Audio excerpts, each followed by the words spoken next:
ॐ स्थापकाय च धर्मस्य सर्वधर्मस्वरूपिणे अवतारवरिष्ठाय রামকৃষ্ণায় তে নমঃ।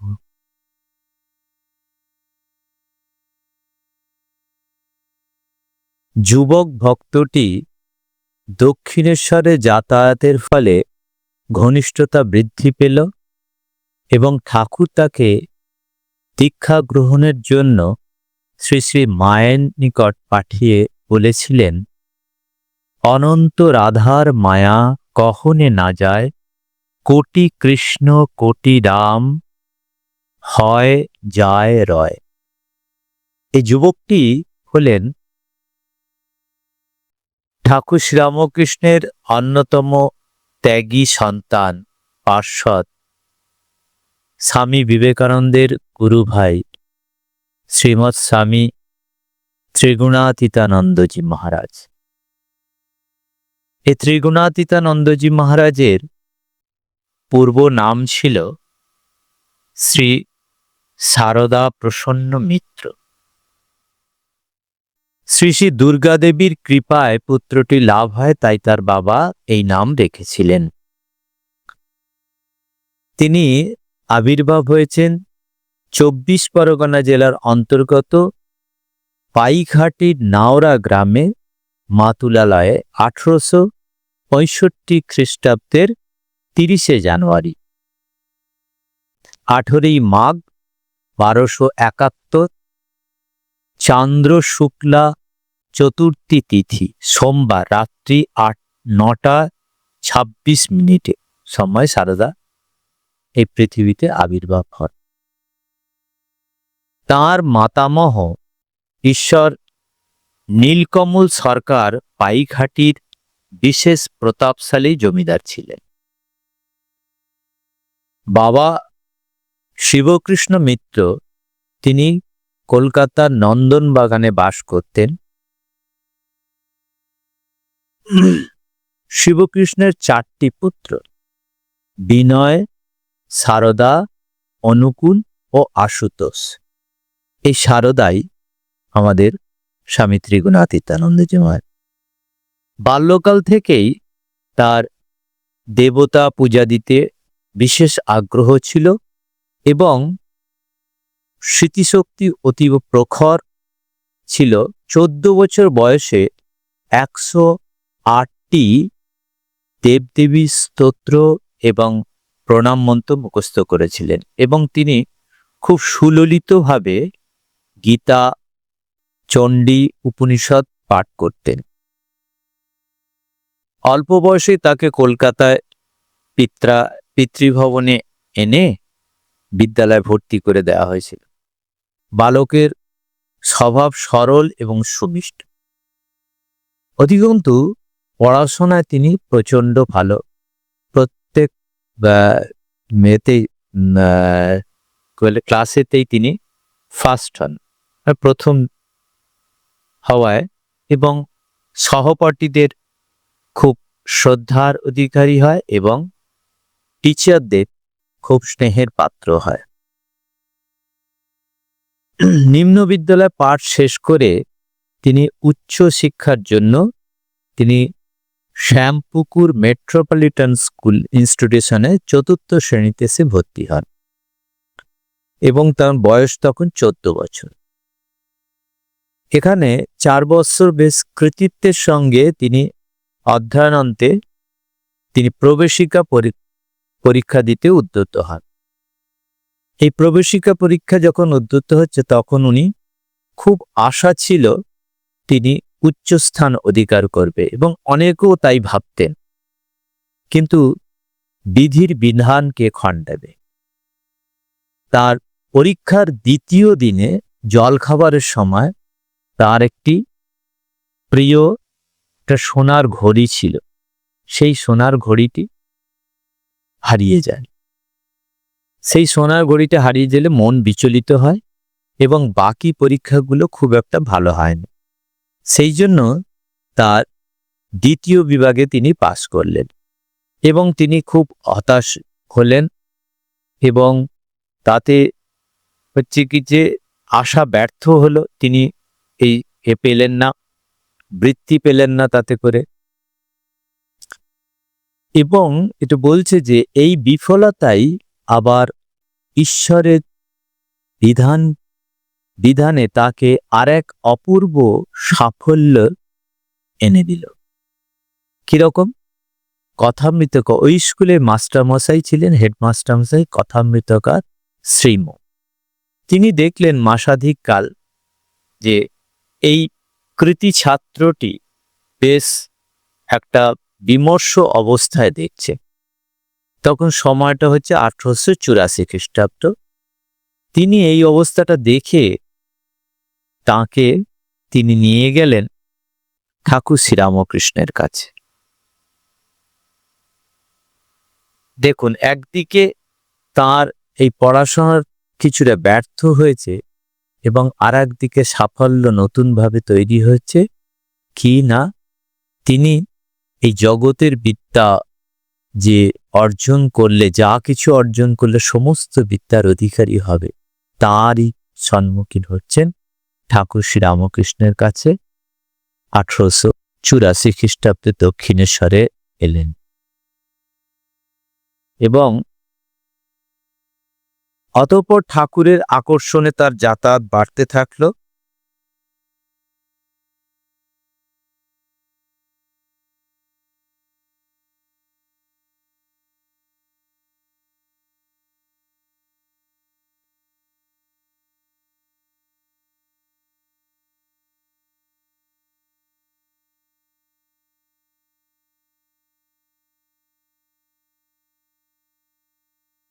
এই যে ঠাকুরের কাছে এবারে যাতায়াত করতে শুরু করেছেন এবং ঠাকুরের সঙ্গগুণে তার কি পরিবর্তন হচ্ছে, এটা একটা দেখার বিষয়।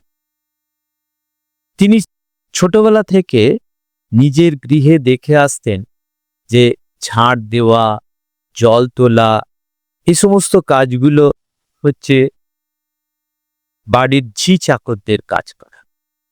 আর ঠাকুর শ্রীরামকৃষ্ণ একদিন, কারণ ঠাকুর তো তাকে পরিবর্তন করে নিজের ছাঁচে ঢালবেন, তো তাই যে বলছে জল নিয়ে আসতে, জল নিয়ে এসে পা দিয়ে দেওয়ার জন্য বলছে। এবং তিনি সেটা শুনে খুব একটু রাগান্বিত হয়ে যেন গম্ভীরভাবে একদম চিত্তার্পিতের মতো দাঁড়িয়ে আছে। তো ঠাকুর যেন বুঝতে পারছেন না, বুঝতে পেরেও যেন না পেয়ার ফান করে তিনি বলছে, কই রে, জল নিয়ে আয়। আবার যেন তখন অগত্যা জল নিয়ে আসলেন এবং এই উপায়ন্তর না দেখে তাকে আদেশ পালন করতে হলো। এবং কিন্তু এই সংস্কার অনিচ্ছা সেই দিন পূর্ণ ইচ্ছায় পরিণত হলো। এই প্রবেশিকা পরীক্ষা উত্তীর্ণ হয়ে তিনি 1885 খ্রিস্টাব্দে এপ্রিল মাসে মেট্রোপলিটন কলেজে এফএতে ভর্তি হলেন এবং তিনি অল্প দিনের মধ্যে খুব সুনাম অর্জন করলেন।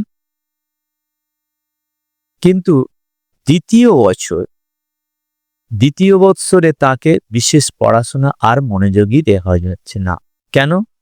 কারণ তখন শ্রীরামকৃষ্ণের দক্ষিণেশ্বরে যাতায়াত করছে শ্রীরামকৃষ্ণের কাছে এবং তিনি তখন কি করছেন না, তার আগ্রহ সেই সব হচ্ছে কি যে যাদের ধর্ম বিষয়ক বক্তৃতা শ্রবণ এবং ধর্মগ্রন্থ পাঠতেই তার সময় অতিবাহিত করতেন। 1885 খ্রিস্টাব্দের শেষ ভাগে ঠাকুর শ্যামপুকুর বাটিতে আসলেন। তখন তার সেদিকে সে শ্যামপুকুর বাটিতে আসায় তার যাতায়াতের সুবিধে হলো এবং পরে যখন কাশীপুরে চলে এলেন তখন আরো ভাবে যাতায়াত শুরু করলেন ঠাকুরের কাছে। এই সমস্তগুলো দেখে তার বাবা দেখছে যে তার সংসারের মন নেই, সংসারের দিকে। সেই জন্য তিনি এই সংসার ক্রমে যেন দেখছেন তার সংসার আকর্ষণ তার কাছ থেকে দূরে চলে যাচ্ছে এবং এই যাতে সংসারে আকর্ষণ বাড়ে তার জন্য তার পিতার একটা কথা কি, এই সারদা প্রসন্নের বাবা, তিনি এই সাধুসঙ্গ খুব একটা পছন্দ করতেন না। সেই জন্য তিনি এই ঠাকুরের কাছে যাতায়াত করছে এবং তার একটা অন্যরকম একটা মানসিকতা তৈরি হয়ে যাচ্ছে। সেই জন্য তিনি কি করলেন, তিনি বলছেন যে পুত্রকে সংসারে আকর্ষণের জন্য নানাবিধ চেষ্টা ব্যাপৃত হলেন এবং এতটাই ঐকান্তিকভাবে করলেন যে মাস্টারমশাই একদিন গল্প বলছেন যে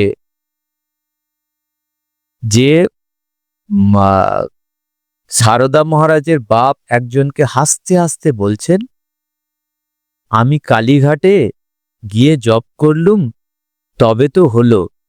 ছেলেকে তিনি ঠাকুরের কাছ থেকে বাক মানতে পারছিলেন, মানে অর্থাৎ ঠাকুর শ্রীরামকৃষ্ণ যখন দেহ রক্ষা করলেন, তারপরে এই কথাগুলো যে সারদা প্রসন্নের বাবা শিবকৃষ্ণ বাবু তিনি বলছেন এবং এটা মাস্টারমশাই একজনকে বলছেন, মাস্টারমশাই শুনছে, এটা বলছে। এইটা যখন এই অবস্থা, তখন সারদার বাবা তিনি গোপনে গোপনে তার বিবাহের ব্যবস্থা করছে এবং এইটা যখন বুঝতে পারেন সারদা মহারাজ, তখন তিনি কি করলেন, তখন কি ভাবলেন যে ঘরের মধ্যে ভাবছেন যে কি করা যায়। এরকম ভাবতে ভাবতে তিনি একটা টেবিলের উপর চিঠি লিখে তিনি চলে গেলেন। কোথায় গেলেন না, পুরীর উদ্দেশ্যে রওনা হলেন।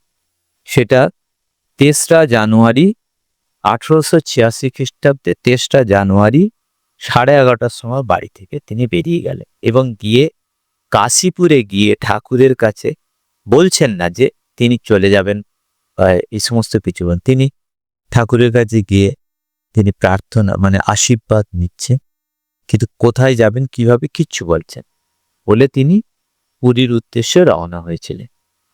সেইখানে রওনা হয়ে কিন্তু তারপরে তিনি পাঁশকুড়া যাওয়ার পথে তিনি একটা চিঠি লিখলেন বাবা মাকে, যে শ্রদ্ধ পিতা ও স্নেহময়ী মা আমার, আপনাদের অকৃতজ্ঞ সন্তান দুঃখে সাগরে ভাসিয়ে আপনাদের ছেড়ে চলে এসেছে, পারেন তো ক্ষমা করবেন, এই সব কথা লিখেছে। তারপরে বাবা মা পরে তারা যখন খোঁজ খবর করে কাশীপুরে গিয়ে জানতে পারলেন যে তিনি পুরীতে গেছেন, সেই হিসাবে বাবা মা পুরীর উদ্দেশ্য 27 জানুয়ারি 1826 খ্রিস্টাব্দ তিনি রওনা হয়ে গেলেন এবং সেখানে গিয়ে তার সন্তান ধরলেন এবং তার আবার তার সঙ্গে পুরীতে যথারীতি সেখানে একটা বাবা মার সঙ্গে যখন দেখা হয়, তার বৃত্তান্ত কিভাবে কি রাস্তাঘাটে কি ঘটেছে কিভাবে সব এই কথা বলছে না এবং তারপরে জগন্নাথ ধামেতে সমস্ত দেবদেবী দর্শন করে তারা ফিরে চলে এলো এবং যখন আসলো তখন ওই যে আমরা বলছি 1885 খ্রিস্টাব্দ, তখন তিনি FA পরীক্ষার জন্য ভর্তি হয়েছে, FA পড়ার জন্য কলেজে ভর্তি হয়েছে। এদিকে সময় চলে গেছে, 2 বছরের কোর্স, তো 86 সালে তার পরীক্ষা, কিন্তু দেখা গেছে মাত্র 1 মাস বাকি তখন পরীক্ষা, কিন্তু সবাই ভাবলো বোধহয় পাশ করতে পারবে না, কিন্তু তার এতটাই মেধা, এতটাই তিনি মানে তার কি বলে হচ্ছে কি যে বুদ্ধিশুদ্ধি, তার তিনি আশাতীতভাবে ফল করলেন বলছে। এই যে চলে গিয়েছিলেন আবার ফিরে আসলেন, কি তাতে কি তার সে কি ঘরেই বদ্ধ হলেন? না, তার তো মন সবসময় আছেই। কোথায় আছে? সেই ঠাকুর শ্রীরামকৃষ্ণের দিকে, সেই আধ্যাত্মিক জগতের দিকে, যেখানে গেলে ঠাকুর বলছেন যে যেখানে গেলে তার স্বস্বরূপকে চেনা যায়, সেই স্বস্বরূপকে চিনবেন তিনি। তার বৈরাগ্য যে উত্তরোত্তর বৃদ্ধি পাচ্ছে ঠাকুরের কাছে যাতায়াত করছে, এই সমস্ত গতিবিধি বৈরাগ্য এবং তার মাঝে মাঝে কোথায় চলে যায়, মন আনমনা হয়ে যায়, এই সমস্ত দেখে তার জ্যেষ্ঠ ভ্রাতা বিনয়বাবু তিনিও ভাবলেন এই ভাইটিকে কিছু করতে হবে। তাহলে তিনি হচ্ছে কি যে বশীকরণ একটা যজ্ঞ করলেন। এই যজ্ঞের মন্ত্রের প্রভাবে সারদা মহারাজ মন সংসারে ফিরিয়ে আনা যাবে, এটা একটা। 1 মাস 12 দিন ধরে 12 জন পুরোহিতকে বসিয়ে ব্রাহ্মণকে সেই যজ্ঞ করিয়েছে, সম্পাদন করেছে। এবং এই যজ্ঞের শেষে বলছেন কি যে তারা বলছেন যে ব্রাহ্মণগণ স্পষ্ট বললেন যে তাকে ফিরিয়ে আনা অসম্ভব। বিনয়বাবু কিন্তু তাতেও ছাড়েন, তাতেও না, তিনি তারপরেও অনেক চেষ্টা করছেন। যখন সমস্ত চেষ্টা ফেল হয়ে যায় তখন তিনি ঠাকুর শ্রীরামকৃষ্ণের কাছে গেছে এবং গুরু ভাইদের কাছে যাচ্ছে, যাতে তিনি সংসারের দিকে মতিগতি ফেরে। কিন্তু এই সমস্ত যখন দেখেন তখন সারদা মহারাজের আরও বিভ্রাট, যে আমাকে যদি ওদের বুঝিয়ে সুঝিয়ে বলে আমাকে যদি সংসারের মধ্যে ঠুকিয়ে দেয়, মানে সংসারী করে দেয়, বিবাহ দেয়, তাহলে তো আমার সব জ্ঞান। ঠাকুর শ্রীরামকৃষ্ণ যেখানে বারবার বলছেন যে কামকাঞ্চন ত্যাগ করতে হবে, তাহলে আমি তো সেই মধ্যেই ডুবে যাব। তিনি এইটা ভয়তে আবার তিনি বেরিয়ে চলে গেলেন। তিনি দেখলেন তখন বরানগর ঠাকুর শ্রীরামকৃষ্ণের যখন হচ্ছে কি যে শরীর তখন চলে যায় এবং তার বরানগরে আছেন, সেই সময়তে বরানগর থেকে তিনি একদিন একটা চিঠি লিখে তিনি সেখান থেকে চলে গেলেন বৃন্দাবনের পথে চলে। আমরা দেখছি যে ঠাকুর শ্রীরামকৃষ্ণ শরীর যাওয়ার পরে তারা স্বামীজি এবং কয়েকজন গুরু ভাইয়েরা তারা আটপুরে গিয়েছিলেন এবং সেখানে বেশ আনন্দের সঙ্গেই তারা দিন যাপন করেছে। একদিন সেখানে এক পুকুরে সরোবর আছে, সেখানে স্নান করতে যায় এবং এই সারদা মহারাজ তিনি অসাবধানে তিনি নেমে গিয়ে এবং সেটা তিনি ডুবে যাচ্ছিলেন। নিরঞ্জন মহারাজ তখন তাকে এটা বাঁচিয়েছেন, তাকে তুলেছে। সেই আটপুর থেকে আমরা দেখি যে কিছুদিন পরেই বিরজা হোম করে সবাই সন্ন্যাস নেন এবং স্বামী এই সারদা মহারাজের সন্ন্যাস নাম হলেন স্বামী ত্রিগুণাতীতানন্দ মহারাজ। এবং এই যে যখন সন্ন্যাস হওয়ার পরে ঠাকুর শ্রীরামকৃষ্ণ যখন চলে যান, স্বামীজি সব সময় ত্যাগ বৈরাগ্যের কথা বলতেন এবং এমন জ্বলন্ত ত্যাগ বৈরাগ্যের কথা বলতে এবং নিজেও বলছেন যে যেন হচ্ছে কি যে আক্ষেপ, বলছেন ভগবান লাভ হলো না আক্ষেপ, এবং প্রায়প্রবেশন করবে। এইসব শুনে সারদা মহারাজেরও আরো যেন তার বৈরাগ্যের আগুন জ্বলতে থাকলো এবং তিনি সেখান থেকে একদিন কি হচ্ছে, সেখান থেকে তিনি হেঁটে চলে গেলেন বৃন্দাবনের পথে।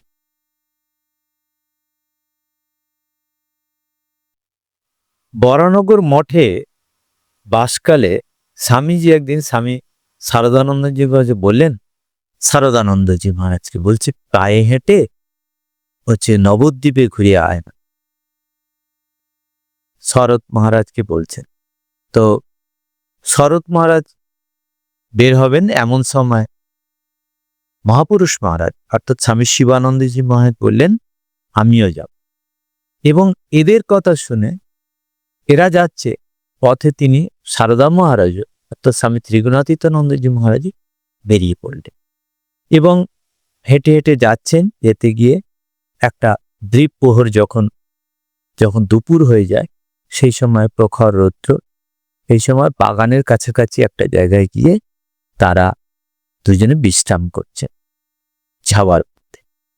এবং এদিকে দেখছেন যে সারদা মহারাজ যে বাগান থেকে বেরিয়ে আসছে, সেখানে একটা পুকুর ছিল, বলছে স্নান করে ফেললাম, কিছুক্ষণ নিবৃত্তি বলল এখানে কোথায় কি খাবার পেল? বলছি হ্যাঁ, আমি স্নান করার পরে পুকুর পাড়ে দেখলাম হচ্ছে কি যে বেশ কচি কচি দুব্বা ঘাস রয়েছে, সেই দুব্বা ঘাস খেয়ে তিনি ক্ষুণ্ণবৃত্তি করছে। আশ্চর্য ব্যাপার দেখুন, মানে তার এই যে সৃষ্টি ছাড়া ব্যাপার, খাওয়া দাওয়ার ব্যাপারটাই পুরো সৃষ্টি ছাড়া। এই প্রসঙ্গে একটা ঘটনা বলছে যে একবার তার হচ্ছে কি যে পেটের অসুখ হয়েছে, ভুগছিলেন। তাই রাজা মহারাজ অর্থাৎ স্বামী ব্রহ্মানন্দজি মহারাজ শ্রীযুক্ত বিপিন ঘোষ মহাশয়ের নিকট পাঠায়, ডাক্তার থেকে তার কাছে পাঠিয়েছে। এবং তার কাছে যেতেই তিনি সাধুকে দেখেছেন, সাধুকে দেখে বলছেন, যেতেই বলছেন কি খাবে বলো, বলে সাধু বললেন রসগোল্লা, রসগোল্লা খাবেন, মানে সারদা মায়ের বললেন। তো সেই সময় 2 টাকা রসগোল্লা, এক থালা রসগোল্লা এনে তার সামনে রেখেছে এবং তিনিও বেমালুম খেয়ে গেলেন। তারপরে খাওয়া দাওয়ার পরে জিজ্ঞাসা করছে যে ডাক্তারবাবু জিজ্ঞেস করছেন যে আজ কি প্রয়োজনে এলে? তখন তিনি বললেন আমার পেটের অসুখ হয়েছে। তখন তিনি বলছেন, ডাক্তারবাবু অনুযোগী স্বরে বললেন, এত রসগোল্লা খেলে কেন? বলছে সহজ উত্তর, তা আপনি দিলে আমি কি করব? দেখুন এইটা কি বলবে পাঠক, এটাই কি বলবে যে পেটুক?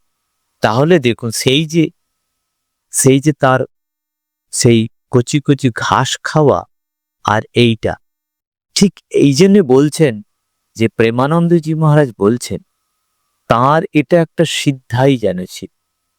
তাকে একবার হচ্ছে কি যে বলছে 7.5 সের দুধ ঘন করে দিয়ে যাচ্ছে আর তিনি খেয়ে যাচ্ছে, তিনিও দিয়ে যাচ্ছেন, মানে প্রেমানন্দজি মহারাজ দিয়ে যাচ্ছেন, উনিও খেয়ে যাচ্ছেন, কেউ মানে থামছে না, খেয়ে যাচ্ছে বেমালু।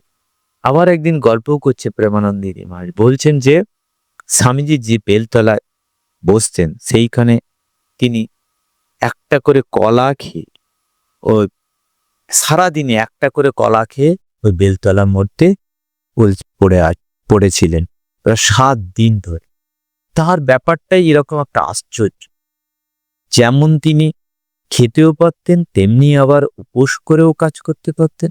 সেরকম দেখাচ্ছে একটা, তিনি জয়রামবাটি গ্রাম থেকে ফিরছিলেন, জয়রামবাটি গ্রাম থেকে, এবং তখন এরকম কোনো জায়গায় চটি ছিল, সেখানে ছোটখাটো একটা করে দোকান আছে, সেখানে দোকানে খাবারের দোকান, সেখানে একটা ওরকম হোটেল, ছোটখাটো হোটেল, গ্রামের দিকে হোটেল মানে কিরকম বুঝতে পারে। এখানে গিয়ে বলছেন যে আমার একটু বেশি ভাত লাগবে, খাবার লাগবে, আপনি যা এক্সট্রা চার্জ করবেন আমি দিয়ে দেব। তো সাধু খেতে চাইছে, তিনি পরিবেশন করে যাচ্ছেন, দিয়ে যাচ্ছেন বারবার ভাত ডাল এমন করে দিতে দিতে একসময় তার এই ছোট্ট ভান্ডার সেটা ফুরিয়ে গেছে। কতটুকু আর তো করবে গ্রামের দিকে। এবং সে বলছে যে ডাল ভাত খেতে খেতে নিঃশেষ হয়ে যায়, এবং সেই ত্রিগুণাতীত মহারাজ বলছেন যে সাধুকে স্বীয় চিরাচরিত বিধান অনুযায়ী আহার করিয়া তাহার আত্মতৃপ্তি লাভ হয়েছিল। দেখুন সেই সস্তার দিনে খরচও তেমন বেশি কিছু হয় নাই, সুতরাং ত্রিগুণাতীত মহারাজ অধিক অর্থ দিতে গেলেও সে গ্রহণ করলেন না, শুধু শ্রদ্ধা নিবেদন করে সাধুর আশীর্বাদ রক্ষা করলেন।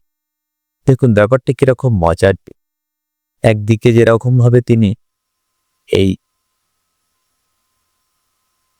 ঘাস খেয়েও থাকছেন, আর একদিকে তিনি এরকম পেটের অসুখে রসগোল্লা খেয়ে নিচ্ছে, আবার তিনি যে বেশি খান একটা এতে তার হোটেলের মধ্যে তাদের খাবার পর্যন্ত সমস্ত শেষ করে দিচ্ছে। এরকম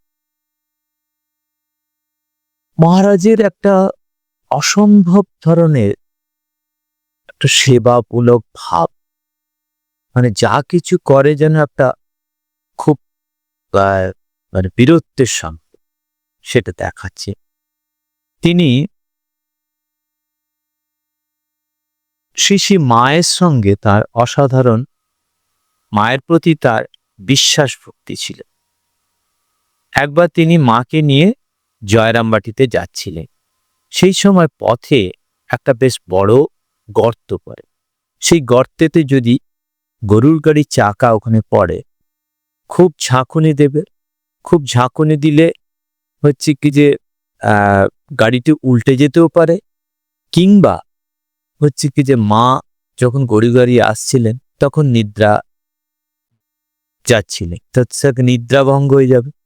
সেই জন্য সেইখান থেকে মাকে বাঁচানোর জন্য কি করলেন, গর্তের মধ্যে তিনি শুয়ে পড়লেন এবং শুয়ে পড়ে বললেন যে আমার উপর দিয়ে নেবে। এবং মা তো অন্তর্যামী, তিনি সন্তানকে এরকম ভাবে কষ্ট দিয়ে তিনি যাবেন, তিনি তো কখনো যাবেন না। তিনি দেখা গেছে তারপর তার মায়ের ঘুম ভেঙে গিয়ে তিনি নেমে এসে বলছেন, এটা কি করো, ভর্ৎসনা দিয়ে বলছেন যে এটা কি করতে তুমি, তিনি খুবই ভর্ৎসনা করলেন। আরেকবার হচ্ছে কি যে শিশি মায়ের জন্য তিনি বাগবাজারে আছেন, বাজার থেকে ঝাল লঙ্কা কিনিয়ে আসতে বলেছেন মা। তিনি বাগবাজার থেকে চাকতে চাকতে বড় বাজার পর্যন্ত চলে গেলেন এবং সেখানে গিয়ে তিনি ঝাল লঙ্কাটা ঠিক ঝাল লঙ্কা পেলেন। ততক্ষণে নিজের জিভটা ফুলে গেছে। মানে এরকম একটা উদ্ভট ধরনের তার, মানে আশ্চর্য ধরনের তার সমস্ত কাজ কারবার, এটাই বলছেন আর কি। মায়ের প্রতি প্রচন্ড ভক্তি, তার মায়ের শেফালিকা ফুলের দরকার, শিউলি ফুল। তিনি নতুন কাপড় একটা বিছিয়ে রাখতেন গাছের তলায়, যাতে তিনি মা পেতে পারেন, সকালবেলা সেগুলোকে কাজে লাগাতেন পুজোর জন্য। এরকম ভক্তি ছিল তার। স্বামীজির মতো কোনো কিছু কথা শুনলে তিনি যতক্ষণ না সেটাকে পরীক্ষা করে না নিতে পারছেন ততক্ষণ তিনি বিশ্বাস করতেন। একটা বাড়িতে উনি ভূত বলে, সেই ভূত নেই, তার এই বিশ্বাস ছিল। এবং সেটা তো কারণ ভূত কি সহজেই সবসময় দেখা যায় বা কেউ দেখতে পারে, তা সেইটাই আমাদের মনের মধ্যে একটা ভয়, এটাই একটা বড়।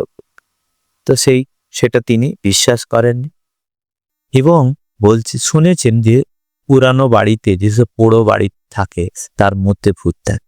তো তিনি একদিন সেই জন্য তিনি গেছেন সেখানে, গিয়ে একদম রাত্রে দ্বীপ প্রহর যাকে বলা হয়, সে তখন সেই সময় গেছে, প্রহর প্রায় হচ্ছে কি যে শেষ হয়ে যাচ্ছে, তখন উনি বিফল মনোরথ বললেন না, দেখাতে পারে। ঠিক সেই সময়তেই ঘরের কোণ থেকে একটা ক্ষীণ আলো বেরিয়ে আসছে।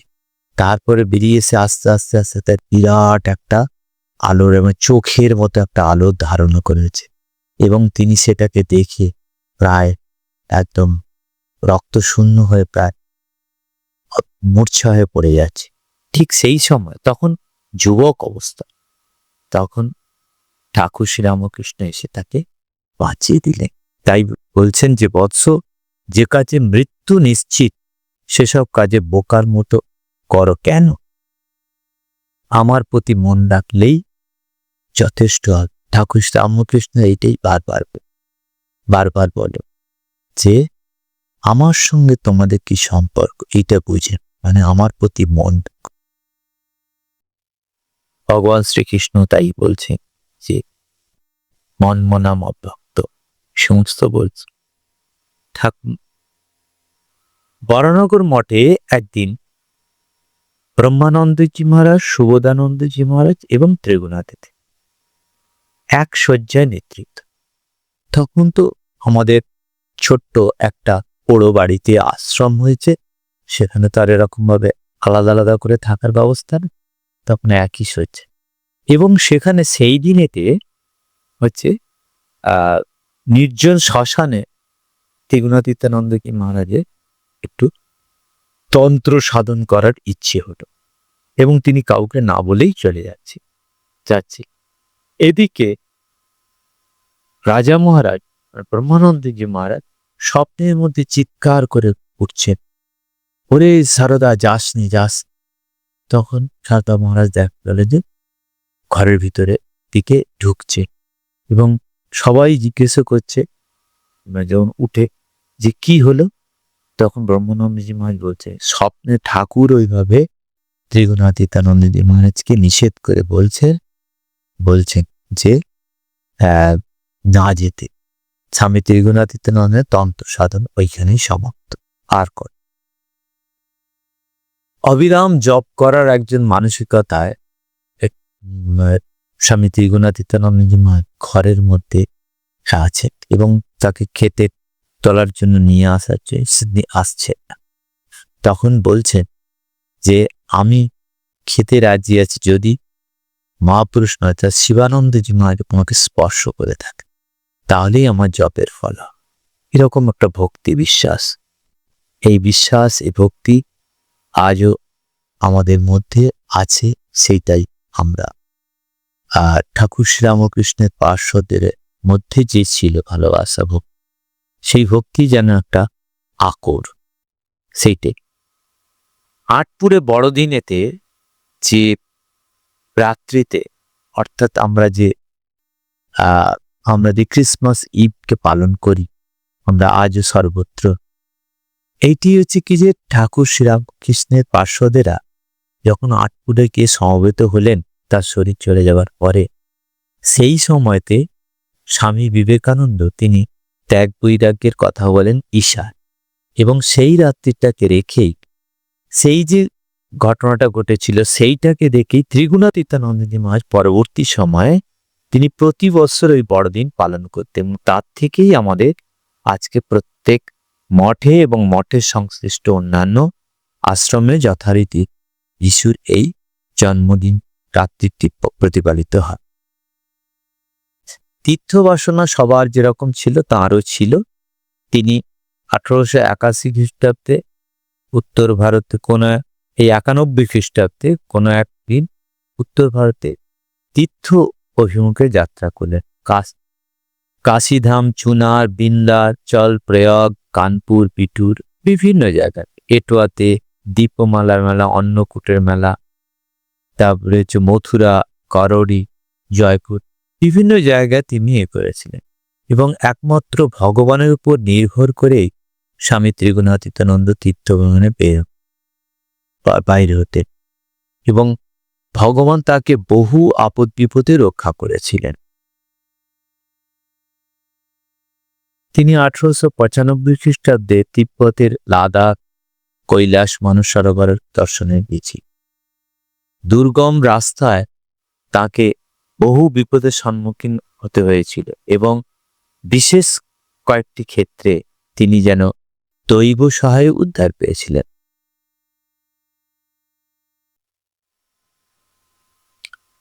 পার্বত্য অঞ্চলে যখন তিনি ভ্রমণ করছে তখন সেই সময় একটি পুরাতন জরাজীর্ণ মন্দির সেখানে আছে গ্রামের মধ্যে, এবং সেই গ্রামের মধ্যে সূর্যাস্তের পরে ওই মন্দিরের মধ্যে আর কেউ থাকে না, যে যার লোকালয়ে চলে যায়। তো তাকে নিষেধ করেছে যে ওখানে খুব মশার উপদ্রব হয়, কেউ থাকতে পারে না, মৃত্যু পর্যন্ত হতে পারে, সম্মুখীন হতে।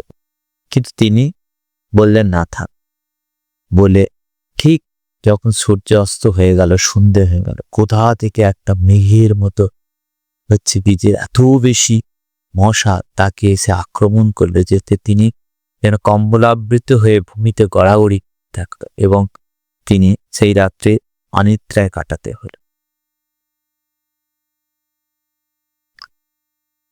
কলকাতায় ডাক্তার শশীভূষণ ঘোষের বাড়িতে থাকা সময় স্বামী ত্রিগুণাতীতানন্দের ভগন্দর হয় এবং ক্লোরোফর্ম সহযোগে অস্ত্রচিকিৎসা প্রয়োজন দেখা দেয়, কিন্তু তিনি বলছেন যে না, ক্লোরোফর্ম দেওয়ার দরকার নেই, অর্থাৎ অ্যানাস্থেসিস দেওয়ার দরকার নেই, এমনিভাবে অপারেশন। অর্ধ ঘন্টা অপারেশন করেছে এবং 6 ইঞ্চ তার কাটা হয়েছে সেখানে, তবু তার মধ্যে কোনো বিকৃতি যন্ত্রণার লক্ষণ দেখা যায়। স্বামীজি প্রথমবারে 1897 খ্রিস্টাব্দে স্বদেশে ফিরে প্রস্তাব করলেন শ্রীরামকৃষ্ণ ভাবধারার জন্য একখানি সাময়িক পত্র পরিচালনা আবশ্যক। সেই পত্রটার পাক্ষিক পত্র হিসেবে প্রস্তাবিত হলো যে দৈনিক পত্র যদি না হয় পাক্ষিক পত্র হোক, তো নাম রাখা হলো উদ্বোধন। স্বামীজি ওর জন্য 1,000,000 মুদ্রা দিলেন এবং ঠাকুরের ভক্ত হরমোহন মিত্র আর 1,000,000 ধার দিলেন। 1899 খ্রিস্টাব্দে 15ই জানুয়ারি মানে 1 মাঘ 1305 বঙ্গাব্দ স্বামী ত্রিগুণাতীতানন্দের পরিচালনা উদ্বোধন নিজস্ব ছাপাখানা হতে ওই পত্র বের হয়। এই কাজে তাকে প্রাণান্ত পরিশ্রম করতে হয়েছিল। মানে স্বামীজির আদেশ ছিল মূলধন ভাঙা যাবে না। এদিকে অর্থাভাব, কর্মচারী নেই, সেই নিজেকেই সবকিছু করতে হতো। আহারাদেরও সুব্যবস্থা নেই। কখনো কখনো হচ্ছে প্রতিকূল অক্লান্ত কর্মা ত্রিগুণাতীত মহারাজ কখন ভক্ত গৃহে ভিক্ষা গ্রহণ করতে, কখনো অনশনে থাকতে। বলছে পায়ে হেঁটে 5 ক্রোশ পথ অতিক্রম করে সমস্ত কাজ চালাতে হলো। ছাপাখানা দক্ষ কর্মচারী নাই, আবার যেগুলো ছিল সেগুলো নিয়মিতভাবে আসে না। তাদের ধরে নিয়ে এসে ছাপাখানায় বসানো হতো এবং অক্ষর বিন্যাস, নিজেই অক্ষর বিন্যাস ও অশুদ্ধি সংশোধন করতেন। ক্লান্ত দেহে পাছে ঘুমিয়ে পড়ে, তার জন্য তিনি দাঁড়িয়ে দাঁড়িয়ে কাজ করতেন। এছাড়াও বাড়িতে বাড়িতে গিয়ে তার প্রবন্ধ জোগাড় করা এবং কাগজের আদর্শ এবং উদ্দেশ্য সম্বন্ধে সকলকে বোঝানো এবং নতুন মানে গ্রাহক সংগ্রহ করে ইত্যাদি যাবতীয় কার্যে তিনি সারাদিন ব্যস্ত থাকতেন। রোগের সময় তার অব্যাহতি ছিল না। তিনি জ্বর গায়েতেই তাকে করতে হতো।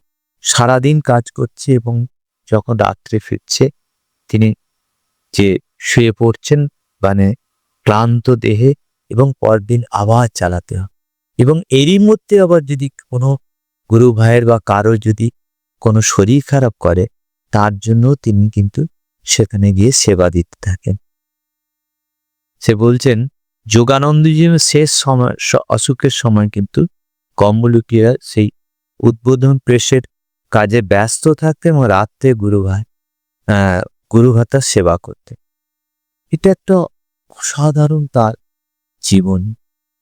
তুরীয়ানন্দজি মহারাজ 1902 খ্রিস্টাব্দে আমেরিকা থেকে ভারতে ফিরে আসেন এবং স্বামীজি ত্রিগুণাতীতানন্দজি মহারাজকে তার স্থলাভিষিক্ত করতে চাইলেন।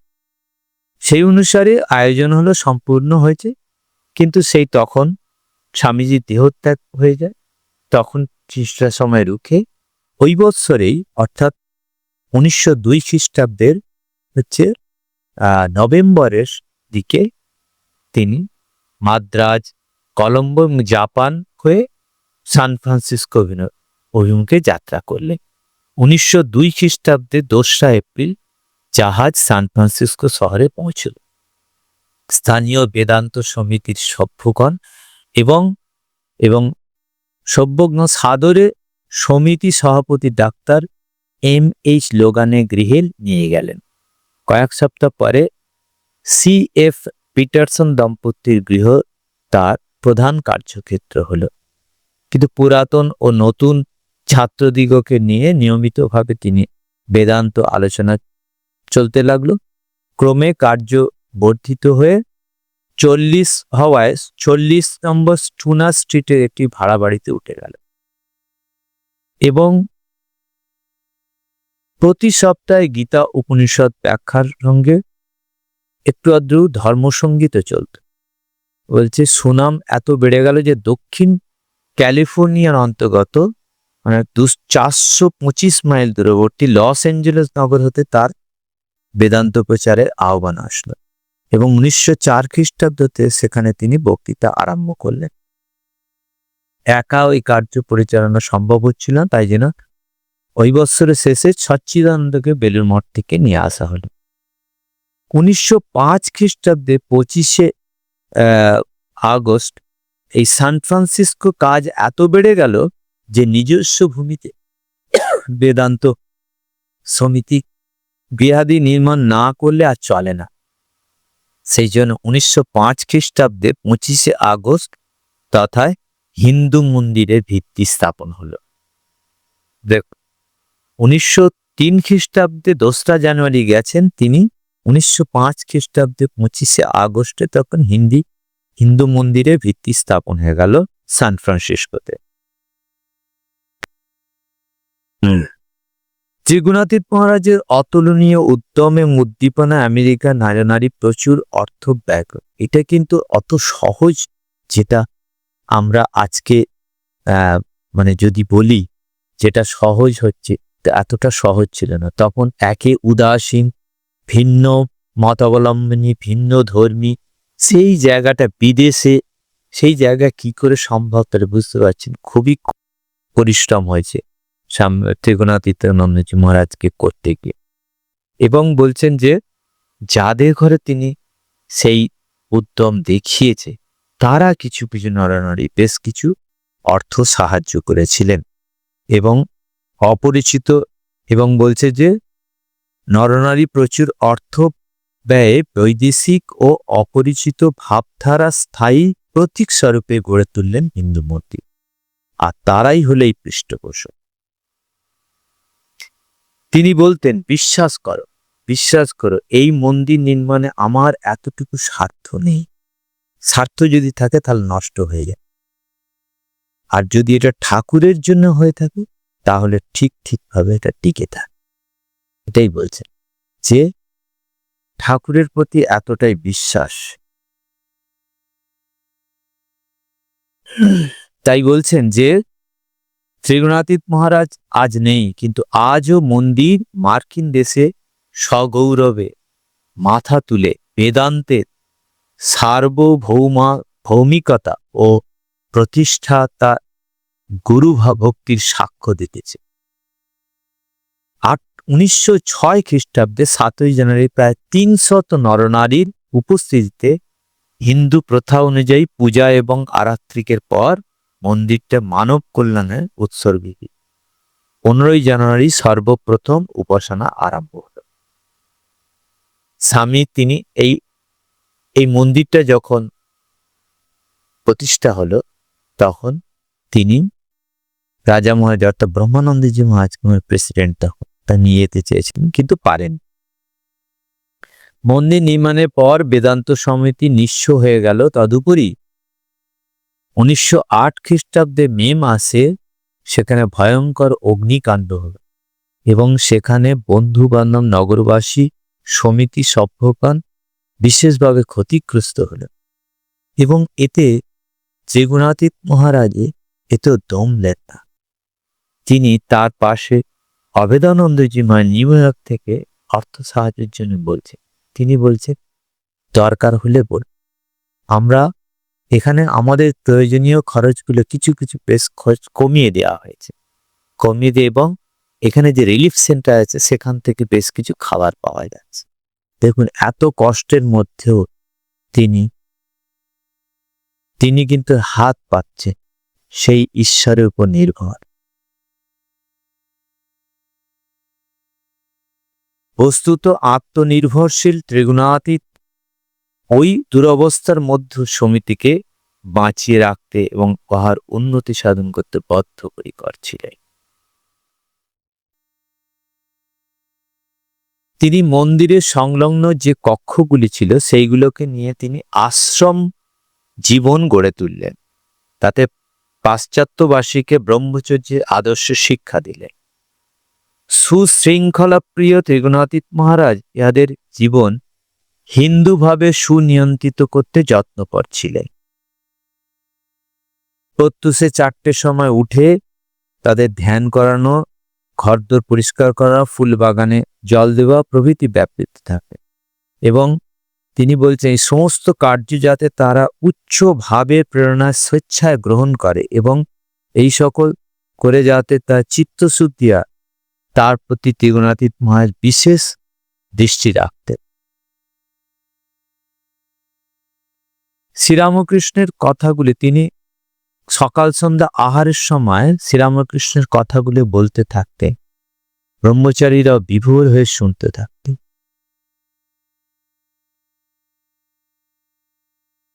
এই সময় স্বামী ত্রিগুণাতীতের মুখ থেকে বহু মূল্যবান বাণী নির্গত হয়, সাধন পথে শক্তি প্রদান করত।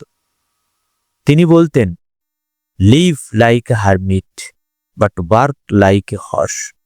সাধুর মতো জীবনযাপন করো, কিন্তু ঘোড়ার মতো খাটো।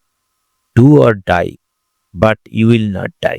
মন্ত্রের সাধন কিংবা শরীর পাতন, কিন্তু শরীর যাবে না নিশ্চয়। ডু ইট নাও, এখনই এটা করো। ওয়াচ অ্যান্ড প্রে, সদা সাবধান থেকে প্রার্থনা করো। এই সমস্তগুলো তিনি বলেন। স্বামী ত্রিগুণাতীতানন্দ যেমন শুধু কথা না, তিনি নিজের জীবন দিয়ে দেখাতেন সাধুর চরিত্র কিরূপ হওয়া উচিত। তিনি নবাগত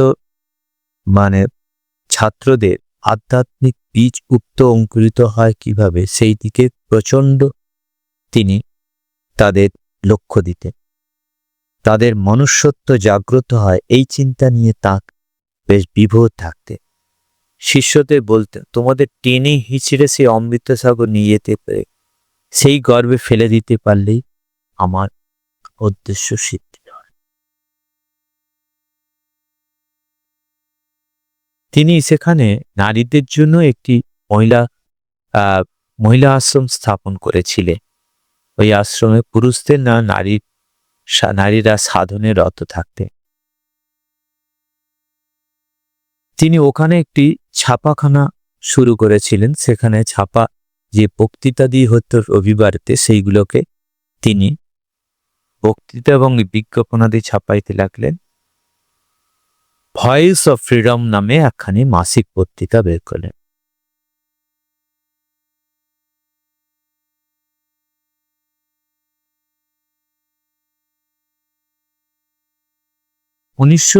খ্রিস্টাব্দে মধ্যেই তিনি সান ফ্রান্সিসকো বিত্ত সমাজে কিরূপ সম্মানের অধিকারী করেছিল তার বিশিষ্ট ঘটনা প্রমাণিত হয়। ওই বছর 11 এপ্রিল ক্যালিফোর্নিয়াতে বিশ্ববিদ্যালয় গ্রিক থিয়েটারের সংস্কৃত সাহিত্যে সুপরিচিত শূদ্রকের মৃচ্ছকটিক অভিনীত হয়। থিয়েটারে 10 সহস্র শ্রোতা উপস্থিত ছিলেন। গ্রীসীয় প্রথা অনুসারে পাহাড়ের সানুদেশে মুক্ত আকাশতলে মঞ্চের সম্মুখে অর্ধবৃত্তাকার প্রস্তর নির্মিত আসনগুলি স্তরে স্তরে বিন্যস্ত। বিশ্ববিদ্যালয়ের প্রেসিডেন্ট শ্রীযুক্ত বেঞ্জামিন আইডি হুইলার দক্ষিণ দিক দিয়ে এবং ত্রিগুণাতীতানন্দ ও প্রকাশানন্দ বাম দিক দিয়ে স্টেজে প্রবেশ করলেন। সে রাত্রে প্রধান অতিথি ছিলেন স্বামী ত্রিগুণাতীতানন্দ। এই থিয়েটারে প্রথমবারে অতিথি ছিলেন আমেরিকা যুক্তরাষ্ট্রের প্রেসিডেন্ট শ্রীযুক্ত থিওডোর রুজভেল্ট। প্রধান অতিথি প্রবেশ করলে সমবেত দর্শকমণ্ডলী দণ্ডায়মান হয়ে সম্মান জ্ঞাপন করলেন।